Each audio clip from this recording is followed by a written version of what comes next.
Hai semuanya, jumpa lagi di channel Skysun Solution. Pada beberapa video ke depan, kita akan fokus membahas mengenai HTML form. Form digunakan agar kita bisa mendapatkan data dari pengunjung. Contoh penggunaannya adalah untuk mendaftar ke situs, mengunggah foto, menuliskan komentar, mengirimkan pesan chat, dan masih banyak hal lain yang bisa kita lakukan dengan form.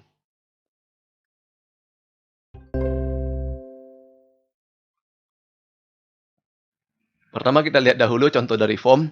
Di layar ini adalah form untuk login yang diambil dari situs Facebook. Kita akan membahas mengenai kontrol-kontrol apa saja yang digunakan pada form login ini. Tulisan email atau telepon ini adalah label. Tulisan kata sandi ini juga label.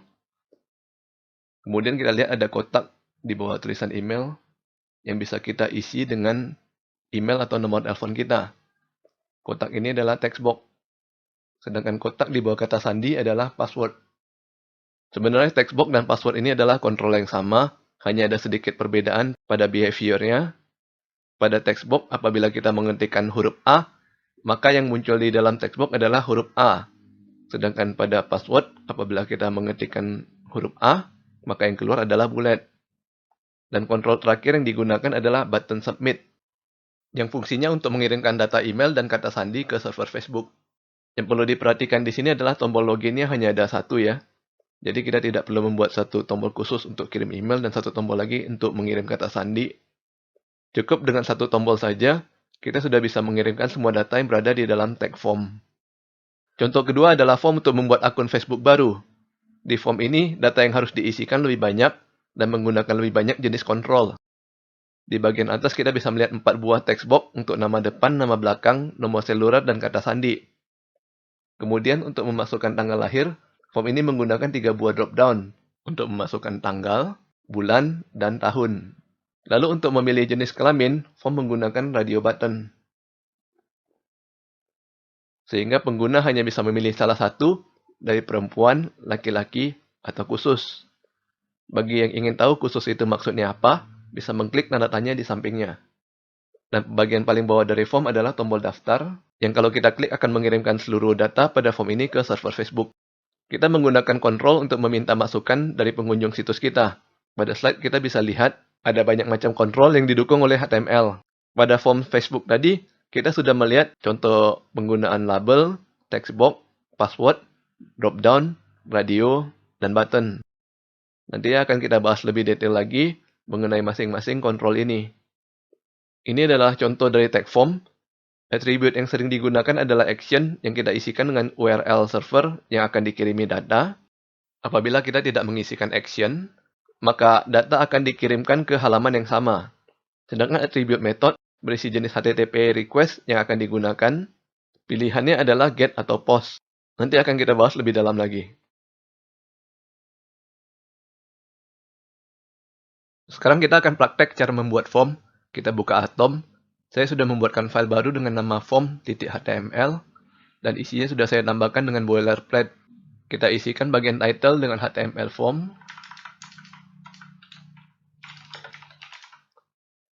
Lalu kita tambahkan header 1 dengan konten HTML form.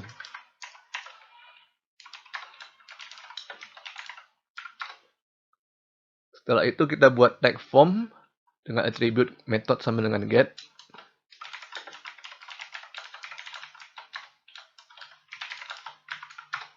Semua kontrol yang akan kita tambahkan harus berada di dalam tag form ini ya.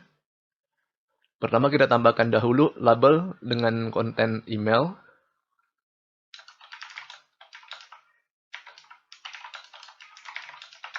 Setelah itu kita membuat sebuah text box menggunakan elemen input dan attribute type sama dengan text.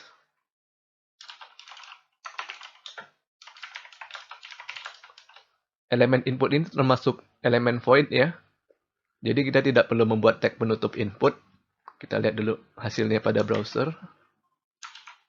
Di sini kita bisa melihat sudah ada form kita dengan label email.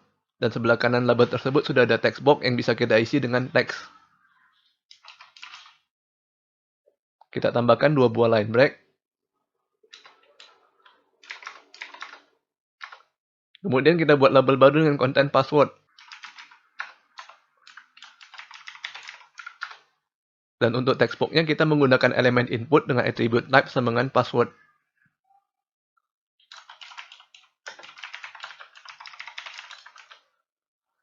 Kita lihat lagi hasilnya. Sekarang kita sudah mendapatkan password dan text box-nya. Kita bisa lihat di sini kalau saya menekan tombol A di bagian email, maka tulisan yang keluarnya adalah A. Sedangkan kalau kita tekan A di bagian password, maka yang keluarnya adalah bullet.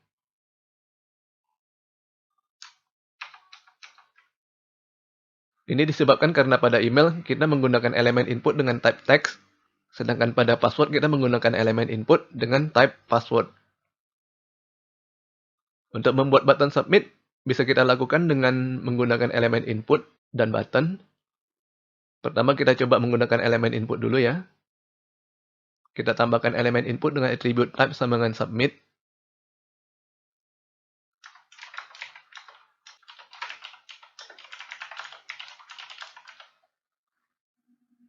Kita lihat hasilnya di browser.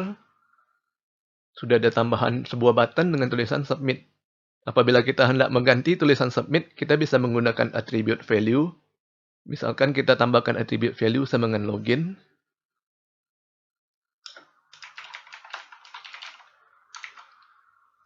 Maka tulisan pada button tersebut akan berubah menjadi login. Sekarang muncul pertanyaan, mengapa elemen email dan password harus menggunakan label? Jawabannya adalah karena label bisa kita hubungkan ke kontrol yang berkaitan dengan label tersebut. Caranya, misalnya kita mau menghubungkan label email ke textbox email. Pertama kita tambahkan attribute for pada label dengan nilai emailku.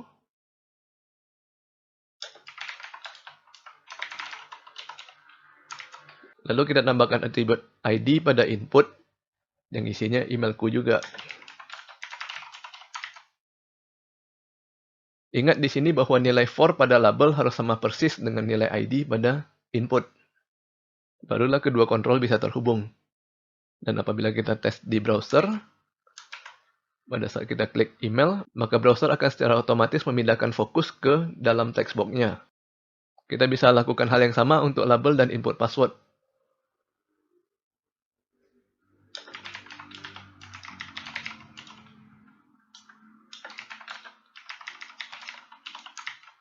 Kita bisa tes hasilnya di browser.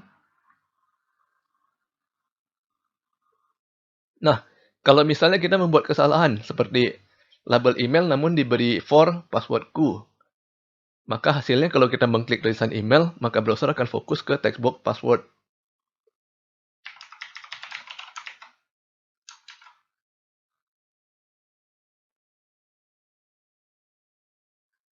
Kita kembalikan nilai for menjadi emailku. Selanjutnya kita akan mempelajari mengenai attribute name. Attribute name ini juga memberikan nama pada tag input, namun nama tersebut akan digunakan pada backend. Jadi di sini jelas ya perbedaannya. Kalau ID adalah untuk front end, sedangkan name adalah untuk backend. Sekarang kita coba tambahkan name, email saya, dan password saya.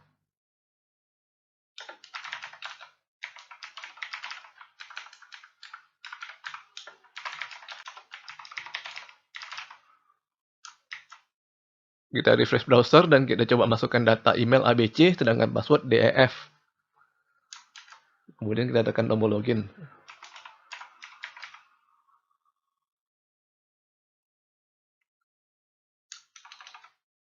Dan kemudian kita bisa lihat di URL bahwa nilai yang kita masukkan tadi dikirim ke server melalui URL-nya ya. Hal ini disebabkan karena form kita menggunakan metode get. Di bagian belakang URL kita bisa melihat bahwa browser menambahkan variabel email saya yang isinya ABC, dan password saya yang isinya DEF. Dalam prakteknya, biasanya attribute ID dan name diisikan dengan nilai yang sama ya. Dalam contoh di sini, biasanya nilai ID adalah email dan nilai name-nya juga email. Namun saya ingin memperjelas perbedaan antara kedua atribut tersebut. Jadi di contoh ini, saya menggunakan ID emailku dan name email saya. ID emailku digunakan untuk menunjuk ke teks tersebut dari front end. Misalnya kita mau menghubungkannya dengan label, maka pada label kita tambahkan atribut for sama dengan emailku. Sedangkan name email saya akan digunakan oleh backend untuk mengakses nilai tersebut dari textbox email. Yang menjadi kekurangan dari form ini adalah pada saat kita mengisikan nilai DEF pada password, Browser secara otomatis menutupi nilai tersebut dengan ikon lingkaran. Namun pada saat dikirimkan ke server, nilai password kita malah dituliskan pada URL, sehingga bisa ketahuan oleh orang lain. Oleh karena itu, biasanya developer lebih suka menggunakan metode POST. Sebagai contoh, kita coba ubah metode menjadi POST.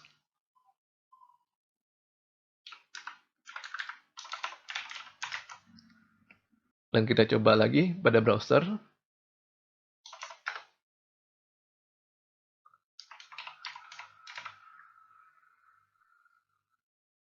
Di sini kita bisa lihat bahwa setelah menekan tombol login, maka browser mengirimkan seluruh data kita ke server, namun bukan melalui URL ya. Jadi pengunjung situs tidak bisa melihat lagi data yang sudah dikirimkan. Dan berhubung kita masih belum mempelajari back-end development, kita juga belum bisa memproses data tersebut. Kita kembalikan lagi metode menjadi get. Tadi pada saat saya membuat button login, saya mengatakan bahwa ada dua cara untuk membuat tombolnya. Di sini kita sudah mempelajari mengenai cara membuat button menggunakan elemen input. Sekarang kita akan mencoba membuat button dengan menggunakan elemen button. Caranya adalah kita membuat tag pembuka button dengan atribut type sama dengan submit.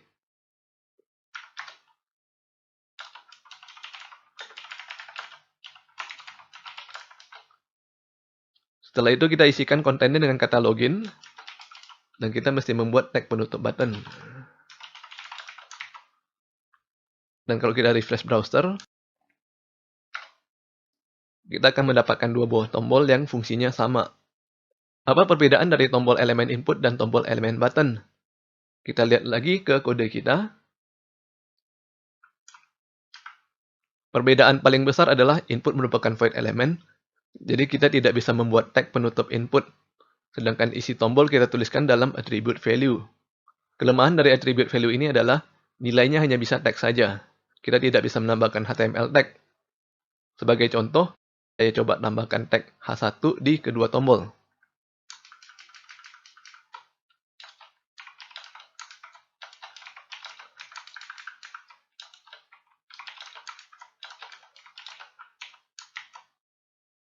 Kita refresh browser, dan kita lihat hasilnya. Button dengan menggunakan elemen button bisa dengan benar menampilkan tag header 1. Sedangkan button dengan elemen submit malah menuliskan tag H1-nya sebagai judul pada button. Oleh karena itu, elemen button menjadi lebih sering digunakan ya, karena kita lebih fleksibel untuk menuliskan isi dari tombol tersebut. Dalam prakteknya, seringkali developer menambahkan icon atau gambar ke dalam tombol. Framework yang paling populer untuk melakukan hal ini adalah Font Awesome. Nanti akan kita bahas lebih detail lagi pada bagian CSS. Kita review kembali apa yang telah kita pelajari pada video ini. Untuk meminta masukan dari pengunjung situs, kita menggunakan tag form. Nantinya semua kontrol yang akan berinteraksi dengan pengunjung harus ditaruh di dalam tag form. Tag form memiliki dua attribute yang sering digunakan. Yang pertama adalah action, yang bisa diisi dengan alamat URL yang akan dikirimi data. Apabila kita tidak mengisikan attribute action, maka secara default, data akan dikirimkan ke alamat yang sama dengan halaman sekarang. Atribut kedua adalah method, yang bisa diisikan dengan get atau post. Apabila menggunakan metode get, maka semua data akan dikirimkan dalam bentuk URL, sehingga lebih gampang dibajak oleh pihak luar. Apabila Anda hendak meminta data penting dari pengunjung situs, gunakanlah metode post. Tag label digunakan untuk mendefinisikan data apa yang diminta dari pengunjung. Tag label memiliki atribut for, yang bisa kita isikan dengan ID dari kontrol yang akan terhubung ke label tersebut. Jadi nantinya apabila pengunjung mengklik teks pada label, maka browser akan memindahkan fokus ke kontrol yang bersangkutan. Tag input digunakan untuk membuat kontrol yang akan meminta data dari pengunjung. Attribute type bisa kita isikan dengan jenis input yang hendak kita gunakan. Dalam contoh ini kita sudah melihat type text, password, dan submit. Dalam video berikutnya kita akan membahas secara khusus mengenai tag input dan melihat lebih banyak lagi tipe input yang bisa kita manfaatkan untuk membangun situs kita. Tag input bisa kita tambahkan dengan attribute ID yang berisi nama yang bisa digunakan oleh front-end untuk mengakses tag ini. Kita juga bisa menambahkan attribute name yang berisi nama yang akan digunakan oleh back-end untuk mengakses nilai dari tag ini. Dan yang terakhir kita telah belajar mengenai tag button.